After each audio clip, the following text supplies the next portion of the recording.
So I was recently talking with a new patient, young lady. She was told that she has low testosterone, and so the docs decided to just give her testosterone because apparently that's the cure for low testosterone. You just dump more into the system. Well, if you've been around the Green Bay area for a while, you then also notice that there's a lot of testosterone replacement therapy clinic stuff going on. Oh, if you got low T, then just go do this thing, right? If it's low, shove more in. So I decided, okay, let's maybe take a step back and just ask some basic questions and do some basic digging into testosterone.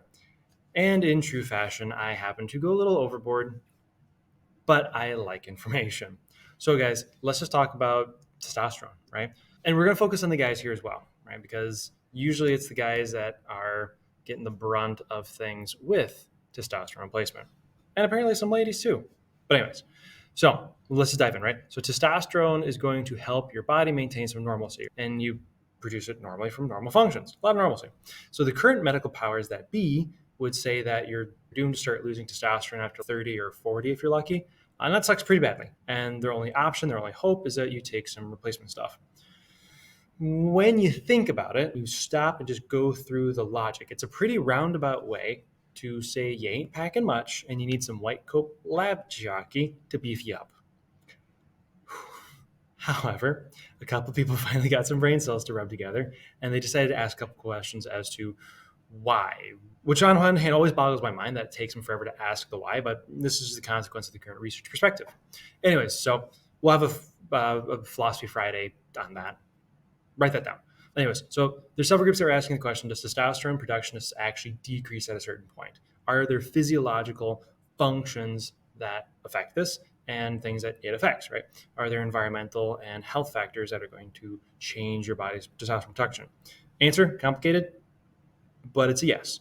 Much like how cholesterol research found true things but came to wrong conclusions, the same is true of a lot of research in just physiology in general. Testosterone is not safe from that.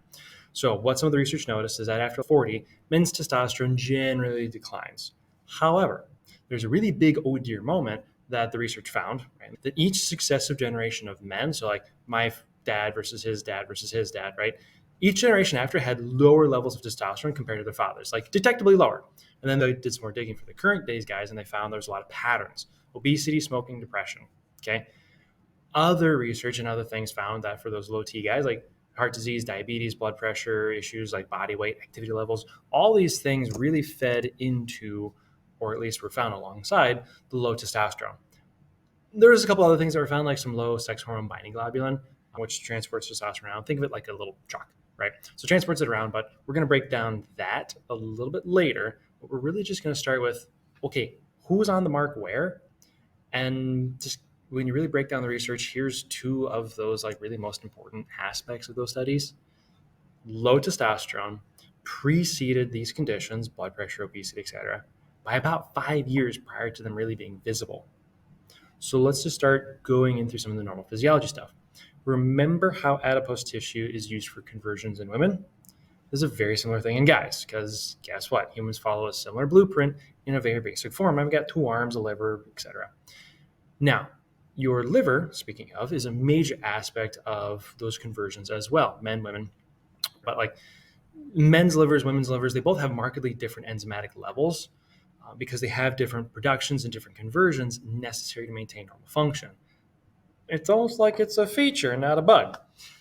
But what about the function of testosterone? So just kind of start with some basic stuff here, right? Blood vessel strength and flexibility. Okay, guys, there's some like really obvious places that depend on blood vessel strength and flexibility. But beyond that, there's also your heart. So remember how the whole like they preceded these things by about 5 years? Why do you think heart disease and low testosterone go together? You can't get a disease process without an abnormal function having been triggered by abnormal stressors. Let's just start digging through some of these other things. Like, what's another great way to tank your testosterone? Just eat sugar. In modern society, guys, you are inundated with sugar. It is freaking everywhere. Soda, tea, even water nowadays, right? The same pathway that deals with sugar and metabolizes it is also the same pathway that turns testosterone into the estrogens.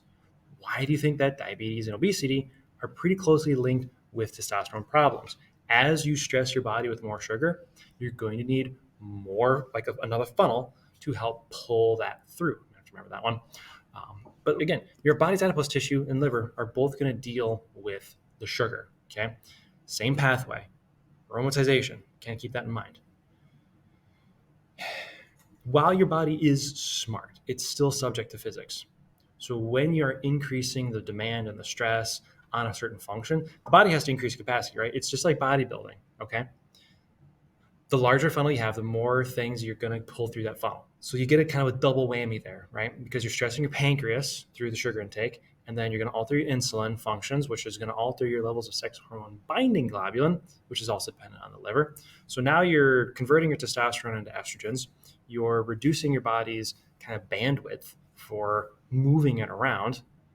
And then, of course, sugar ends up like crystallizing and really being stressful on your arteries. So just a reminder there, because the body isn't, it's not a separate series of gears. It's a deeply interconnected symphony of systems like that. And what happens to one will necessarily affect another. Liver pathways aren't just in the liver. For example, your eyes actually share some of those cytochrome pathways too. It's not a single system.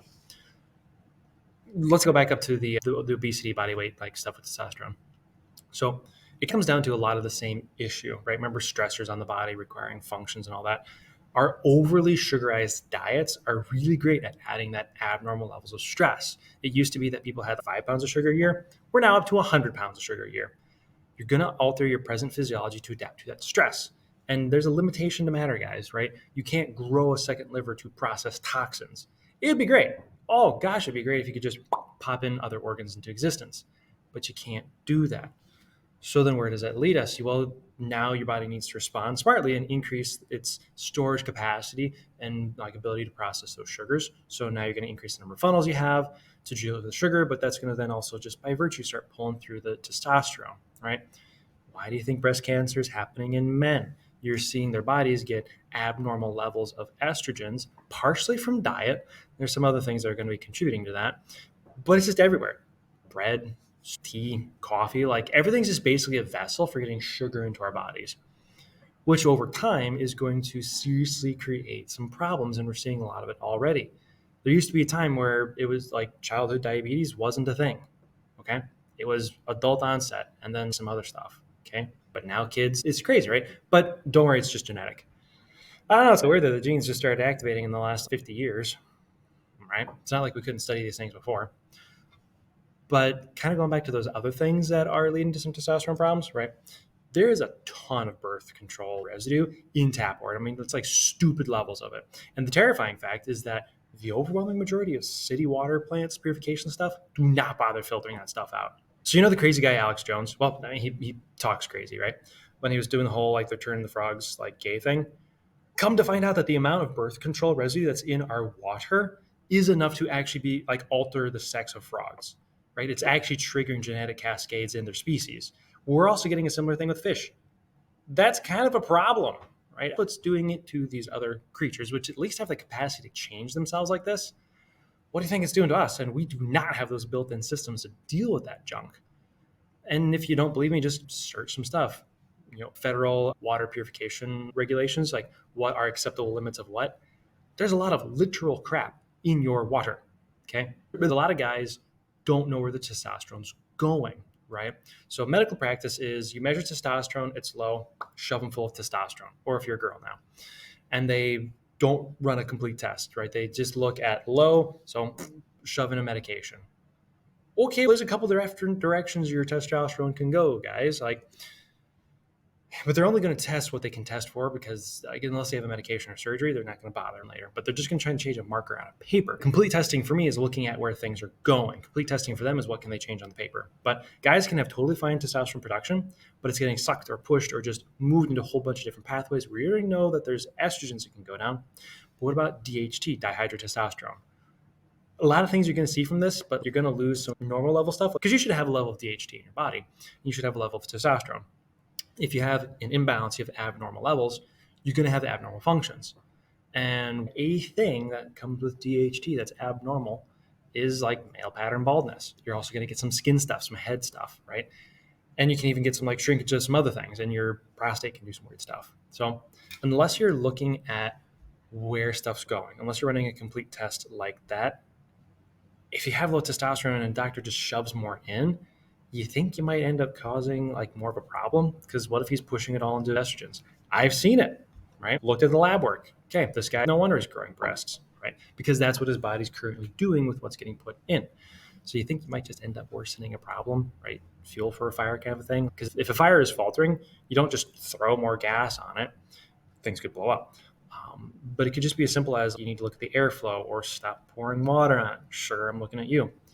That liver has to go through so many things just with your testosterone on its own, right? Speaking of liver, who tends to drink more? Okay, we're just going to hit the topic right in the head. Men or women? Usually it's the guys. Guess who tends to have a bit more of alcoholic fatty liver disease? Usually guys. But guess what? The non-alcoholic fatty liver disease stuff, that's massively on the rise. And even just like fatty liver in general, right? You're seeing all these things start to become a lot more common. If you apply the current medical thinking, you're going to look at something that's happening and you're probably going to ignore it because what? You give a medication, you give some general advice, and then you put the person on their way. But I've encountered a ton of patients whose doctors were basically ignoring them as to what was going on with their livers. Doc, I have a fatty liver. What can we do? Stop eating sugar.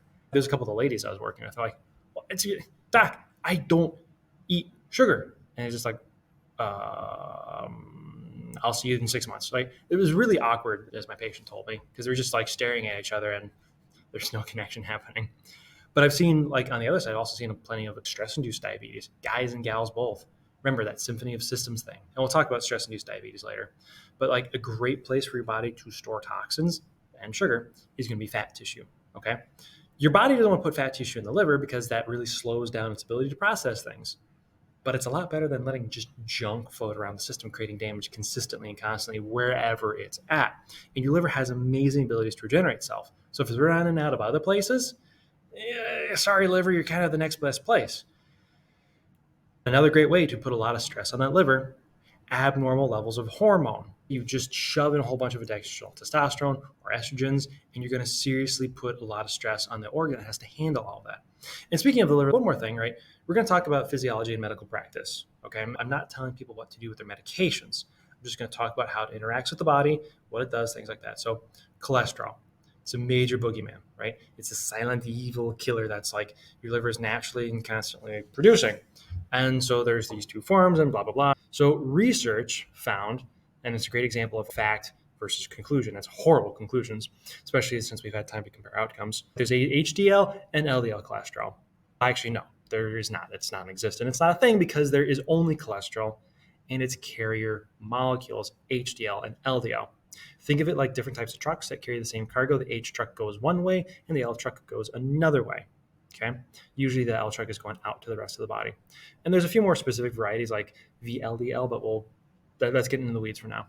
So that research was done decades ago, the Framingham studies, and it came to this conclusion, right? Because high LDL was found in people who died of heart disease and they had plaques in their arteries, which contain cholesterol, and they had that high LDL. It must then be a cause of heart disease. So to prevent heart disease, all you have to do is use a statin drug and prevent your liver from doing its very normal function. So they found a lot of true facts. It's a great example of true facts, but it's depressing because it came to horrifically wrong conclusions. Case in point, it's like finding a cow that's dead on the road with crows and maggots like eating it, and then concluding that the crows and the maggots killed the cow instead of merely responding to the death of the cow. And what's really amazing to me is that in any cardiovascular plaque, like as much as it's made of cholesterol deposits, there's calcium in there. So why don't doctors give calcium lowering medications? That would solve all the heart issues there. The problem is if they give you meds to lower your calcium, they know it's going to kill you. Like it's going to directly lead to failure of your heart and other systems. But because they can't directly link lowering cholesterol to death, like there are some decreased quality of life things you have to consider. They consider that okay.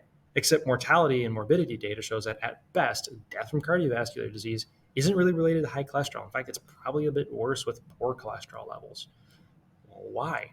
Because no one stopped to ask what cholesterol is used for in the body and what else the body uses that production pathway to accomplish. Here's some basic physiology, because you always have to start with normal function.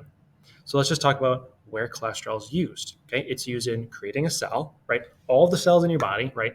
40% of that membrane is made of cholesterol.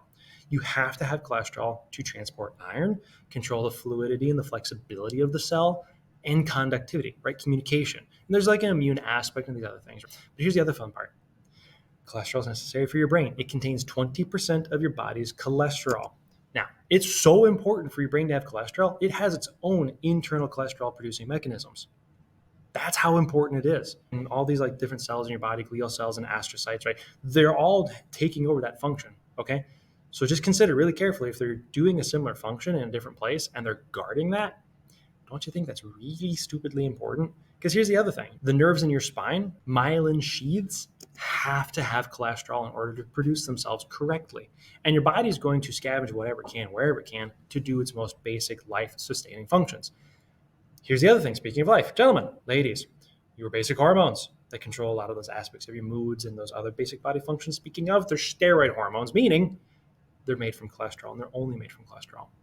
So that HMG CoA reductase pathway, like that's what statins target. It's your cholesterol production pathway, and it's also used for producing CoQ10, a major factor in keeping your heart repaired and functioning. In many other countries, if somebody's prescribed a statin, by law, they have to also be prescribed CoQ10 because doctors realized, oh, shoot, we're having these additional problems. So hang on a second. You're reducing a normal function, okay? And then you see that reducing that normal function causes these other problems, pretty bad problems like heart failure. So instead of backing off and helping take the stress off the body elsewhere, you instead just try to mimic that normal process by adding in the other things, right? Do you see how this is kind of crazy? How that weird cycle just comes out of this? And I'm going to play with some words here, but I think we've put the crow before the cow on this one, and we're just chasing symptomology. Guys, your testosterone has a lot more to do with your liver health and your sugar intake, and yes, even your stress than you really think. Your doctor doesn't have the capability to restore normal function because he doesn't have anything to do that. He's just got medications and surgery. You need a complete test. You have to look at testosterone, free, bound. You have to look at the total. That's already like three things basically right there. You need to look at sex hormone binding globulin. You got to look at DHT because if you got to see where it's going. You're probably going to want to look at the estrogens. You need to look at insulin. You need to look at blood glucose, all fasting. Please, for the love of God, do it fasting. Okay. And then look at the hemoglobin A1C. That's probably one of the more complete tests you're going to have as a guy to understand your own hormones and why you might not be feeling manly and you've stopped packing a good punch. Okay. So, anyways, that's what I got for you today. Just some of the things that I thought would be great to touch on. We'll talk later on a Philosophy Friday about that research perspective. But then we're also going to talk more about, how do I put this? How testosterone also interacts with the pancreas for regulating your blood sugar. Because remember, for the low testosterone preceded a ton of health problems by at least 5 years in a huge number of these cases. You think that maybe having normal testosterone might affect some other things? Yeah, well, I must be crazy.